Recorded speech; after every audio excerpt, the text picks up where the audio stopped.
अस्सलामुअलैकुम स्टूडेंट, उम्मीद है कि आप लोग खैरियत से होंगे।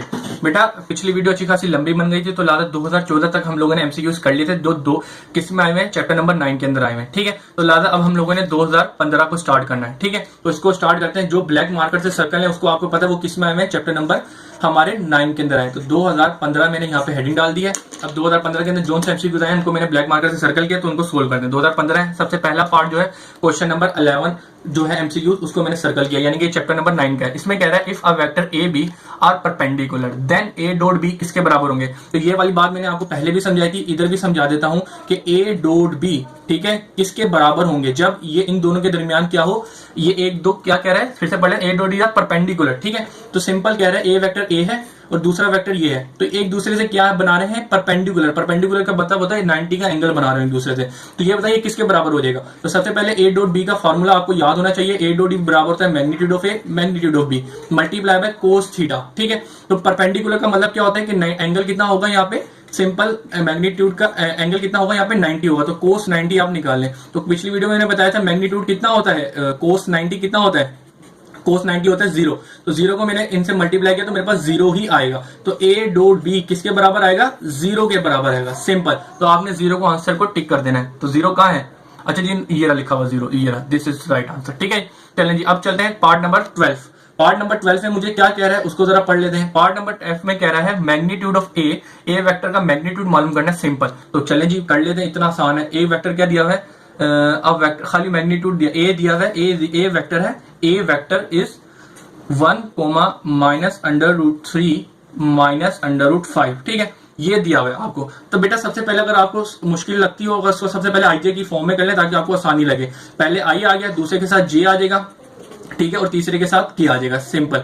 आपने पहला काम तो ये कर लेना है। क्या लिखा था 1 अंडर रूट 3 और अंडर रूट 5, मैंने ये कर दिया, आईजे के लगा दिया और ब्रैकेट को हटा के ये जो कॉमास लगाए हुए थे इन्होंने, ये जो हमें कार्टेशियन की लिखी थी मैंने सिंपल आईजे की फॉर्म में कन्वर्ट कर दिया। अब इसका आपको क्या मालूम करना है, मैग्नीट्यूड। तो मैग्नीट्यूड मालूम करने का सबसे आसान तरीका क्या है, होल के ऊपर स्क्वायर रूट लगा दिया, आई के साथ जे के साथ जो के साथ जो लिखा है उसका स्क्वायर ले लें, सिंपल। तो 1 का स्क्वायर, आई के साथ 1 लिखा हुआ है, प्लस जे के साथ क्या लिखा हुआ है माइनस अंडर रूट 3 का होल स्क्वायर, प्लस के साथ क्या लिखा हुआ है माइनस अंडर रूट 5 का होल स्क्वायर, सिंपल। तो अब इसका कर लेते हैं, स्क्वायर लेते हैं। तो 1 का स्क्वायर किया 1, अब ये 2 के ऊपर स्क्वायर से स्क्वायर कर दिया और ये जो माइनस था वो खत्म हो जाएगा, ऊपर पावर इवन है यानी कि 2 है, तो ये कितना हो जाएगा 3। इसी तरीके से ये जो 2 है, ये 2 से ये स्क्वायर रूट कैंसिल हो जाएगा, तो मेरे पास 5 बच जाएगा। तो मैंने सिंपल 5 लिख दिया और माइनस ऊपर पावर इवन थी इसलिए माइनस भी नहीं लिखूंगा, खत्म हो जाएगा। ठीक है बेटा, तो 1 और 3 कितना हो गया 4 और 4 और 5 9, टोटल आपके पास 9 बन गया। तो स्क्वायर रूट ऑफ 9 ले लें, कितना आएगा 3। तो इस तरीके से आपने जो मैग्नीट्यूड निकाला वेक्टर का वो कितना आया 3। तो आपने क्या करना है, जो 3 होगा उसको आंसर लगा देना, this is a right answer.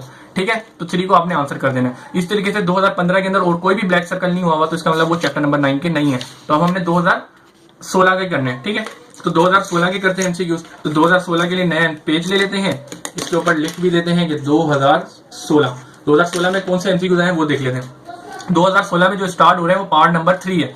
सबसे पहले पार्ट नंबर 3 को मैं लिख लेता हूं और फिर पढ़ता हूं। इसमें कह रहा है इफ 3 वेक्टर है A B C are the coplanar then A B C किसके बराबर होगा। बेटा ये आपको याद होगा कि आपने एक्सरसाइज 7.6 पढ़ी होगी। ठीक है, इसमें आपने करा होगा कि 3 वेक्टर हो वो ए कोप्लेनर यानी कि ए बी और सी लिखे हुए मेरे पास, सिंपल। ठीक है, इसको बोलते हैं स्केलर ट्रिपल प्रोडक्ट। अगर जब 3 वेक्टर को प्लानर हो जाए यानी कि एक ही एक्सिस के ऊपर लाई कर रहे हो तो जो हमारा ट्रिपल प्रोडक्ट होता है, स्केलर ट्रिपल प्रोडक्ट होता है, वो 0 के बराबर हो जाता है। तो ये फार्मूला आपको याद होना चाहिए क्योंकि आपने ये पढ़ा होगा जब एक्सरसाइज 7.6 कर रहे होंगे। ठीक है, तो सिंपल आपने 0 को टिक कर देना, जरा देखेगा इन्होंने 0 ही टिक किया हुआ है। ठीक है जी, अब इसके बाद आ जाते हैं पार्ट नंबर 4।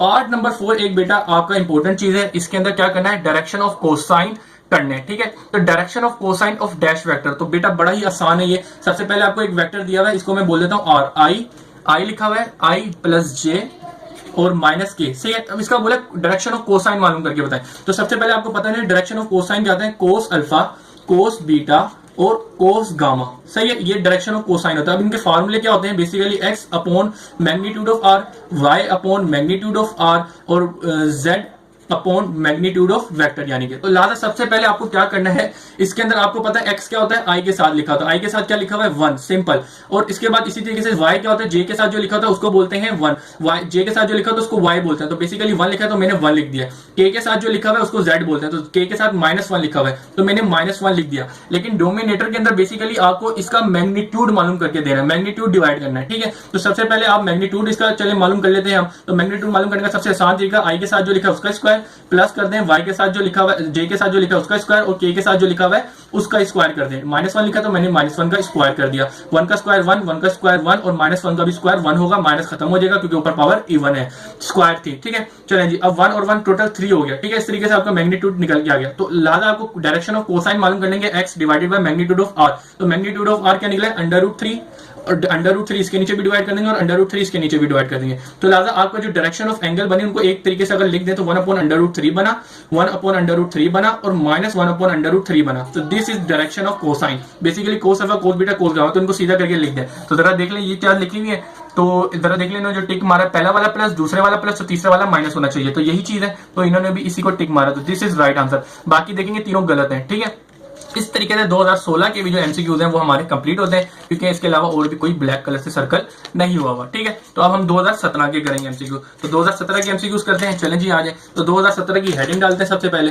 तो 2017 में देखते हैं कौन कौन से एमसीक्यूज आए हैं। तो 2017 की हेडिंग डाली तो इसमें देखें कौन से एमसीक्यूज आए हुए। सबसे पहले ये 2 एमसीक्यूज है, पार्ट नंबर 18, ठीक है। चलें जी, 18 का एमसीक्यूज आया हुआ, इसमें कौन सा एयर है, A.B क्रॉस सी। ये हमने पहले भी किया हुआ है कि 3 वेक्टर जब मल्टीप्लाई हो रहे हों तो इनको क्या बोलते हैं, स्केलर ट्रिपल प्रोडक्ट, ठीक है। तो ये एक फार्मूला जो आपको याद होना चाहिए, बराबर होता है A, B और C के, सिंपल, ठीक है। तो ये इसके ब्रैकेट लगा तो यकीनन ये भी किसके बराबर होता है, यकीनन आपने एक्सरसाइज के अंदर पढ़ा होगा। तो ये याद कर लें, ब्रैकेट A, B के बराबर होता है, A, B, C के बराबर होता है, ये स्क्वायर ब्रैकेट लगे। तो this is your right answer. तो देख लें कहीं निशान लगा दें, पार्ट नंबर 18 था तो इसका जो आंसर है इन्होंने ये गलत किया हुआ है, ठीक है बेटा, इसको काट दें, ये टोटली गलत है। आपका जो आंसर है वो ये है, ठीक है, A-B-C। बेसिकली यहाँ पे ये स्क्वायर होने चाहिए, इसने नहीं लगाए हुए, ठीक है। तो A-B-C ये आपका आंसर होगा, इसने यहाँ पे गलत किया हुआ है, ठीक है।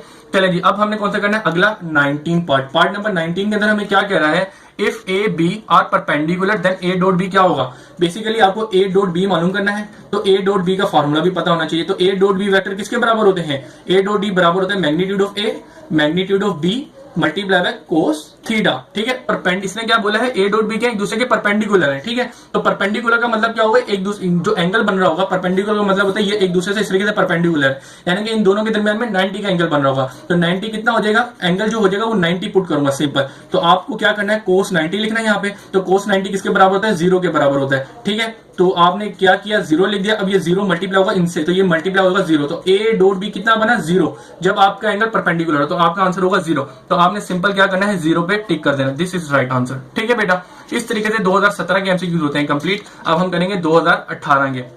तो 2018 के एमसीक्यूज कर लेते हैं, नए पेज निकाल लेते हैं, उसके ऊपर हेडिंग डाल देते हैं 2018, ठीक है। तो 2018 के एमसीक्यूज करते हैं। 2018 का जो एमसीक्यूज है, पार्ट जो पहला आया हुआ है एमसीक्यूज, वो आया हुआ है पार्ट नंबर, हमारे पास आया है पार्ट नंबर 19 आया हुआ है, ठीक है। तो ये 19 पार्ट है। इसको जरा देखिए क्या कह रहा है, B इज इक्वल टू, अच्छा जी, ये इस तरह का हमने एमसीक्यूज पहले भी किया, लेकिन वहां पे हमें A दिया हुआ था, ठीक है, वहां पे हमें A दिया था, यहाँ पे हमें बस B दे दिया गया, ठीक है। तो लाला ये क्या कह रहा है, इस वेक्टर में समझा देता हूं कि B बराबर है P1 P2 के, ठीक है। और P1 किसके बराबर है, P1 बराबर बेसिकली P1 दे दिया और P2 दे दिया। तो आपको सबसे पहले P1 B मालूम करने के लिए P1 P2 मालूम करना होगा। तो P1 P2 किसके बराबर हो जाएगा, P2 माइनस P1 के, ठीक है, सिंपल। तो आपने सबसे पहले P2 रखना है और माइनस करना है P1 से, यकीनन आपके पास एक वेक्टर आ जाएगा।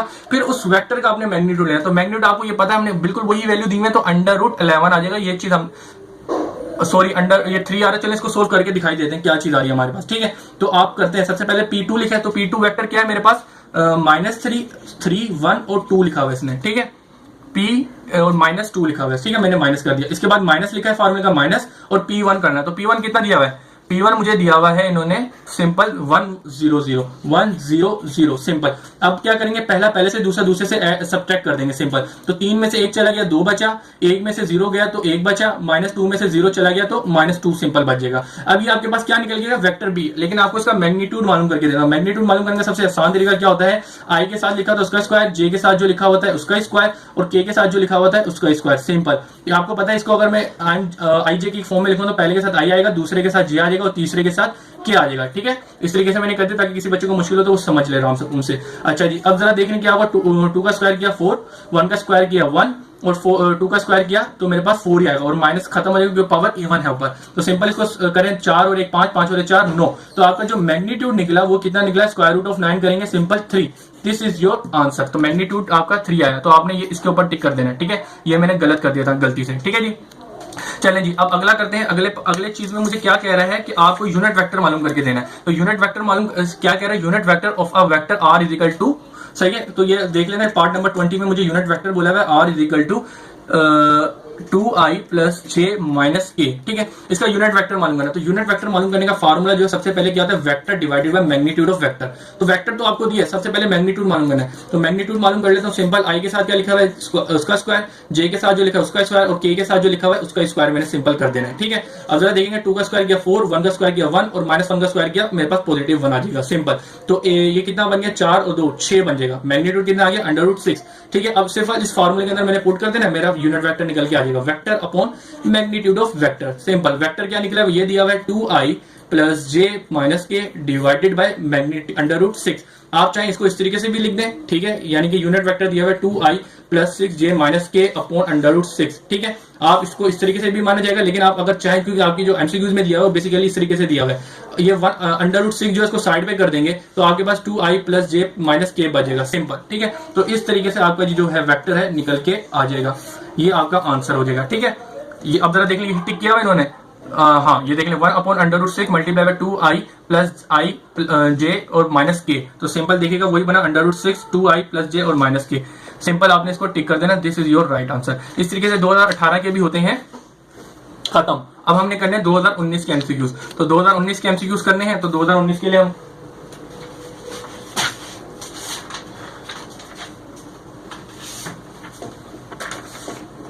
और 2019 के लिए हमने एक नया पेपर ले लिया है। ठीक है बच्चा लोग, तो इसके ऊपर हेडिंग डाल देते हैं 2019। ठीक है, लास्ट ईयर। अच्छा जी, अब इसको सोल्व करते हैं। चलें जी, सोल्व करते हैं, इसको करते हैं इस तरीके से। अच्छा जी बेटा, जरा देखिएगा क्या है। सबसे पहले जो एमसीक्यू इसके अंदर आया है पार्ट नंबर इसमें आया 17, तो इसको जरा देख लेते हैं क्या कह रहा है पार्ट नंबर 17 में। Part number 17, if 2 vector is not is equal to 0 and not is equal to b, then a dot b is equal to 0, then vector are क्या होंगे, पैरेलल होंगे, परपेंडिकुलर होंगे, कंसीडर क्या होंगे। तो बेटा आपको पता है इस तरह का एमसीक्यू मैंने आपको पहले भी कराया है कि जब a not is equal to 0 हो और जब b not is equal to 0 हो तो फिर भी हमारे पास क्या आ रहा हो, a डॉट b जो है वो 0 आ रहा हो, तो इसका मतलब क्या होगा, इसका मतलब ये होगा कि इधर जो एंगल होगा वो 90 होगा। क्यों, क्योंकि कोस 90 0 होता है, तो एंगल कितना होगा 90। 90 बेसिकली परपेंडिकुलर कंडीशन होती है, 90 को परपेंडिकुलर भी कहते हैं, तो इसका मतलब ये एक दूसरे के परपेंडिकुलर होंगे। ठीक है, आपने ये चीज कर देनी है।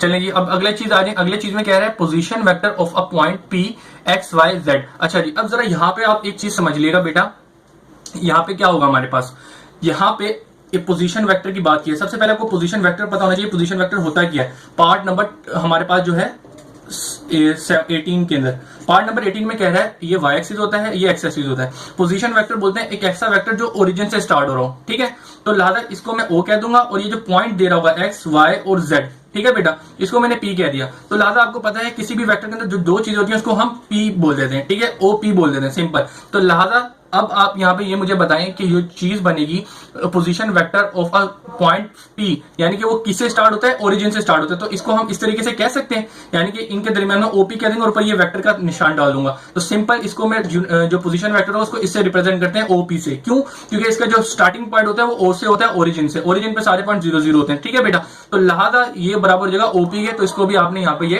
टिक कर देना है। OP क्यों कह रहे हैं, क्योंकि इसका जो स्टार्टिंग पॉइंट है वो O है, O का मतलब ओरिजिन, और P एक पॉइंट होगा जो उसने हमें दिया हुआ है एक्स वाई जेड। तो सिंपल जो बात होगी वो ओपी के बराबर हो जाएगी पोजीशन वेक्टर। ठीक है, तो इस तरीके से 2019 के जो एमसीक्यूज आए हुए थे चैप्टर नंबर 9 के, वो हमने कंप्लीट कर दिए हैं। उम्मीद है कि आपको समझ आ रहे होंगे। अल्लाह हाफिज।